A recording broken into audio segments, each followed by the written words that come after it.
आपल्या पत्नीच्या नावे एमआयडीसीची जमीन खरेदी केल्याचा आरोप असणारे महसूल मंत्री एकनाथ खडसे आता आणखी अडचणीत आलेत। ही जमीन एमआयडीसीची नसल्याचा खुलासा खडसेंनी केलेला होता। मात्र भोसरी इथल्या ती जागा ही एमआयडीसीचीच आहे असा दावा उद्योगमंत्री सुभाष देसाई यांनी केला। उद्योगमंत्र्यांच्या या दाव्यामुळे खडसेंच्या अडचणी वाढणार आहेत।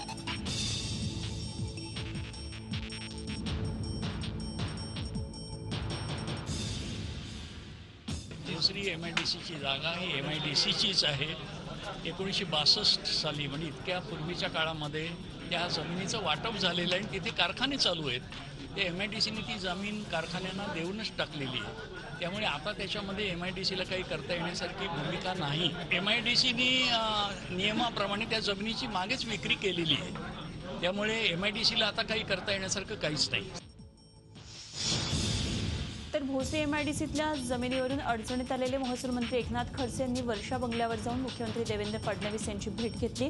या भेटीला उद्योगमंत्री सुभाष देसाई यांनी केलेल्या दाव्याची पार्श्वभूमी असल्याची चर्चा आहे। खडसेंनी खरेदी केलेली ही जमीन एमआयडीसीचीच असल्याचा दावा देसाईंनी केला आणि त्यांच्या या विधानामुळे खडसे चांगलेच अडचणीत आले। तर दुसरीकडे पक्षश्रेष्ठींनी या संदर्भात मुख्यमंत्र्यांना निर्णय घेण्याचे सर्वाधिकार दिलेले आहेत। या आरोपांवर स्पष्टीकरण देण्यासाठीच खडसेंनी वर्षावर धाव घेतल्याचं बोललं जात आहे।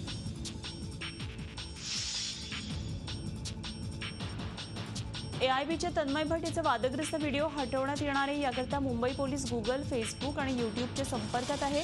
मुंबई पोलिसांच्या सायबर क्राईम सेलचे सहाय्यक पोलीस आयुक्त यशवंत पाठक यांनी माहिती दिली आहे। भारतरत्न सचिन तेंडुलकर आणि लता मंगेशकर यांच्या संबंधी तन्मय भट्टने अत्यंत अश्लील शेरेबाजी केली होती।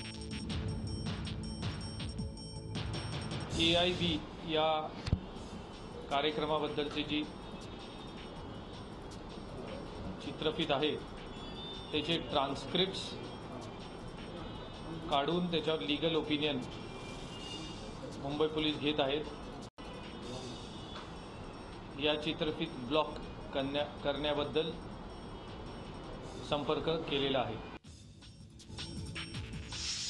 भारतरत्न लता मंगेशकर आणि सचिन तेंडुलकर यांच्याबद्दल अश्लील शब्दातले विनोद करणाऱ्या तन्मय भट्ट विरोधात मनसे चित्रपट सेनेचे प्रमुख अमेय खोपकर यांनी तक्रार दाखल केली आहे। शिवाजी पार्क पोलीस ठाण्यात तन्मय विरोधात तक्रार दाखल करण्यात आली आहे। तन्मयला तात्काळ अटक करण्याची मागणी खोपकर यांनी केली आहे। तर तिकडे भाजपचे मुंबई प्रदेश अध्यक्ष आशिष शेलार यांनी पोलीस आयुक्त दत्ता पडसलगीकर यांच्याकडे तन्मयवर कारवाई करण्याची मागणी केली आहे। शिवसेनेनंही तन्मय भट्टवर कारवाईची मागणी केली आहे। त्यांना सर्वोच्च पुरस्कार आहे, भारतरत्न पुरस्कार ज्यांना आहे, अशा व्यक्तींचा आपण अपमान करता।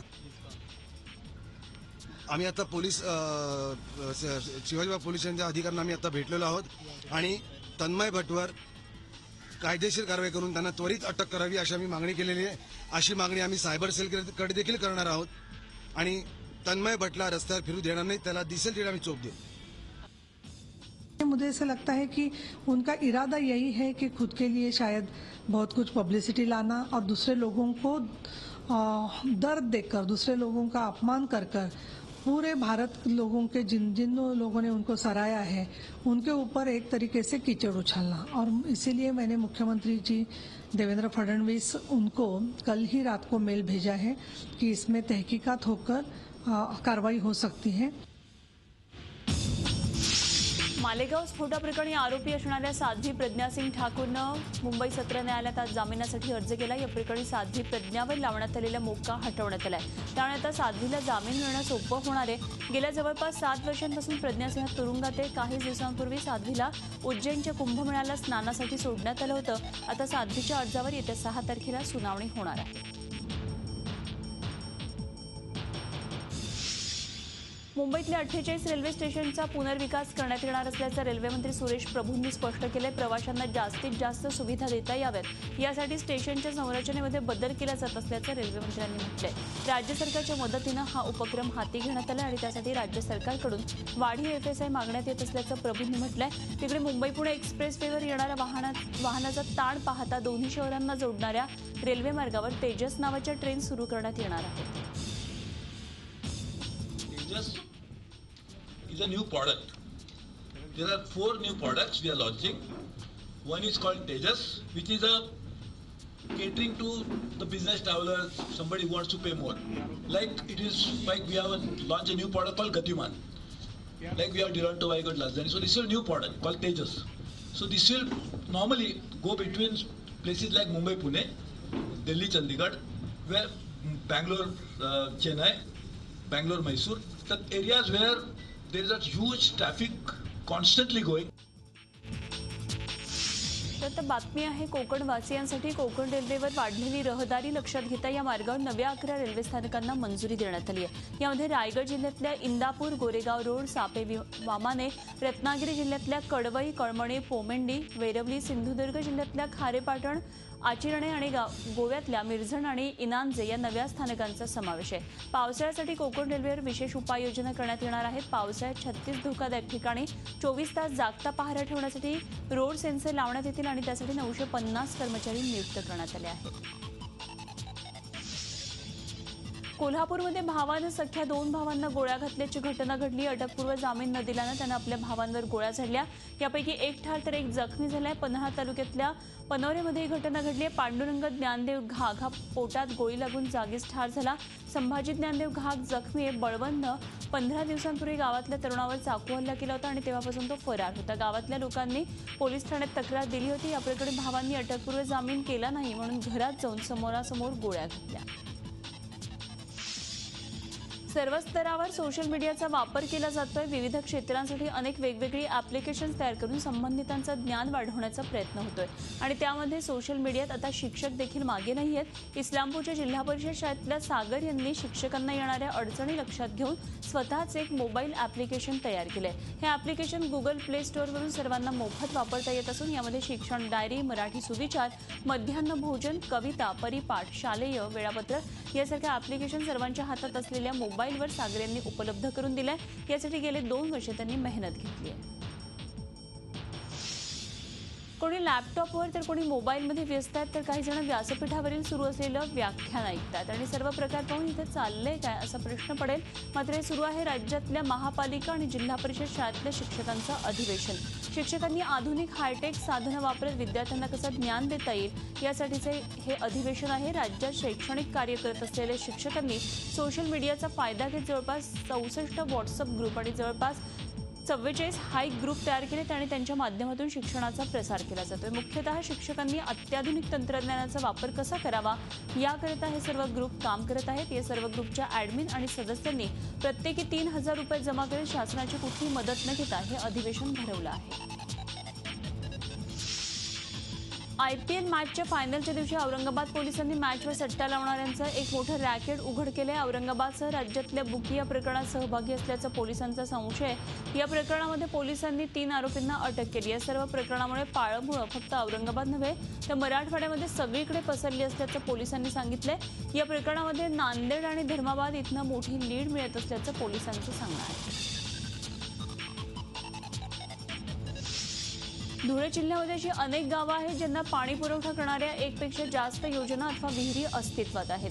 असं असताना संबंधित गावांना तीव्र पाणी टंचाई आहे. भूगर्भात पाणी नाहीये, धरणं कोरडी ठाक पडली आहेत. अशा परिस्थितीमध्ये पाणी अडवून ते जमिनीमध्ये कसं जिरवलं जाईल याचा विचार करण्यापेक्षा राजकीय पुढारी नवनव्या योजना आणून स्वतःचे खिसे गरम करून घेताना दिसतात. पालघर जिल्ह्यातल्या तारापूर अणुप्रकल्पालगत असलेल्या प्रकल्पग्रस्त घिवली गावामध्ये 8 महिन्यांपासून पिण्याचं पाणी बंद आहे. गावातल्या महिलांना 3 ते 4 किलोमीटरपर्यंत दिवस रात्र पाण्यासाठी वणवण फिरावं लागतंय. पालघर जिल्ह्यातल्या आधार प्रतिष्ठान आणि पालघर जिल्हा शिवसेना यांच्या संयुक्त विद्यमानं बाळासाहेब ठाकरे कन्यादान योजनेअंतर्गत बोईसर इथं 550 जोडप्यांचा सामूहिक विवाह सोहळा थाटामाटात पार पडला.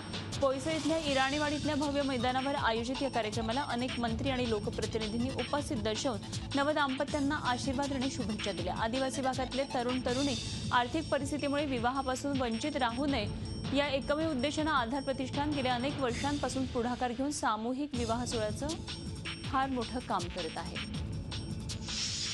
केंद्रीय पर्यावरण मंत्रालयानं चंद्रपूर जिल्ह्यामध्ये लागू असलेली सरसकट उद्योगबंदी हटवण्याचा निर्णय घोषित केला आहे. केंद्रीय पर्यावरण मंत्रालयानं याची अधिसूचना जाहीर केल्यामुळे चंद्रपूर जिल्ह्यात गेल्या 6 वर्षांपासून नवीन उद्योग येण्यास असलेला अडथळा आता दूर झाला आहे. चंद्रपूर जिल्हा हा सर्वाधिक प्रदूषित असल्यामुळे 13 जानेवारी 2010ला चंद्रपूर जिल्ह्यात केंद्रीय पर्यावरण मंत्रालयानं सरसकट उद्योगबंदी जाहीर केलेली होती. चंद्रपूर जिल्ह्यामध्ये कुठलाही नवीन उद्योग टाकण्यासाठी केंद्र सरकारनं ही बंदी लावल्यामुळे जिल्ह्यात जवळपास 40,000 कोटींचं औद्योगिक गुंतवणुकीचे प्रस्ताव अडकलेले आहेत आणि आता या निर्णयामुळे जिल्ह्यामध्ये नवीन उद्योग येण्याचा मार्ग मोकळा झालाय. कधी भाजी विक्रीचा बहाणा करून तर कधी घरगुती गॅस विक्रीचा बहाणा करून अशा अनेक युक्त्या वापरून चंद्रपुरातल्या दारू तस्करांनी जिल्ह्यामध्ये दारूबंदीला शह देण्याचा प्रयत्न पोलिसांनी हाणून पाडलाय. या मालिकेतल्या लेटेस्ट युक्ती चंद्रपूरच्या रामनगर पोलिसांनी उघड केली आहे. यावेळी चक्क पिकअप टेम्पोमध्ये खास कप्पा तयार करून दारूची तस्करी केली जात असल्याचं स्पष्ट झालेलं आहे. पोलिसांनी या टेम्पोमधून 3 लाख रुपयाची दारू जप्त केली आहे. पोलिसांनी दारू तस्करीसाठी वापरण्यात आलेल्या गाडीसह 2 आरोपींना ताब्यात घेतलंय. दुष्काळाचा प्रचंड त्रास सहन करत असलेल्या महाराष्ट्रामध्ये येत्या 1-2 दिवसात रिमझिम पाऊस पडेल असा अंदाज आहे. भारतीय हवामान खात्यानं हा अंदाज वर्तवला. दरम्यान अंदमानमध्ये मान्सून सक्रिय झाल्याची माहिती भारतीय हवामान खात्यानं दिली आहे. महाराष्ट्र, आंध्र प्रदेश, कर्नाटका के इलाके हैं, वहाँ भी थंडर शावर हो रहे हैं, लेकिन जिस तरह की जितनी बारिश दिल्ली एनसीआर में है उतनी वहाँ बारिश नहीं हो रही है. हमारे मॉडल्स के अनुसार आने वाले दिनों में कर्नाटका में, महाराष्ट्र में या आंध्र प्रदेश के जो इलाके हैं वहाँ 3-4 दिन के बाद से थोड़ी बारिश में या थंडर शावर्स में बढ़ोतरी होगी. मानसून बंगाल की खाड़ी में सक्रिय है, वहीं पहुँचा है मानसून अभी तक. अंडमान निकोबार में हैवी रेनफॉल हो रहे हैं. केरला में और अरब सागर में मानसून को हम मॉनिटर कर रहे हैं. केरला में बारिश शुरू हो चुकी है, हालांकि बारिश अभी हल्की है.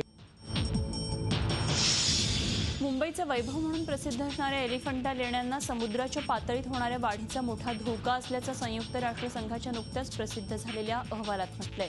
जगभरातल्या 130 सांस्कृतिक वारशांच्या इमारतींना या समुद्राच्या पातळी वाढीचा फटका बसणार आहे. युनेस्को आणि युनायटेड नेशन्सच्या यादीमध्ये एलिफंटाचा समावेश झालाय. 2014 मध्ये अशा प्रकारचा धोका वर्तवण्यात आलेला होता.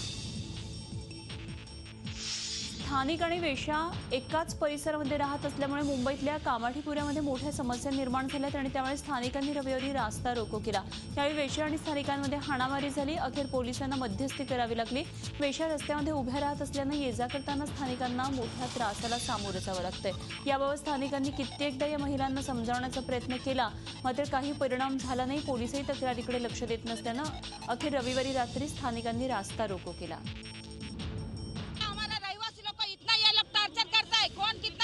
इन लोग के पीछे कौन सपोर्ट है, क्या है, हमको वो नहीं पता. लेकिन है ना, हम लोग सब लोग उनके बारे में सोचते. रेड लाइट एरिया बोल के प्रोस्टिट्यूट के बारे में सब लोग सोचते. लेकिन उधर के रहीरासी के लोग पे कितना झेल रहे, क्या हो रहा है, हमारे ऊपर क्या बीत रहा है, कोई नहीं सोच रहा है. आजकल हम लोग को खड़ा रहने की जगह नहीं है. हम लोग रहेगा कैसा? हम लोग का लड़की लोग को देगा नहीं, लेगा नहीं. कामाठीपुरा बोलो तो 30 साल का 35 साल का एक लड़के ग्रेजुएट है. क्या ऊपर फायदा क्या?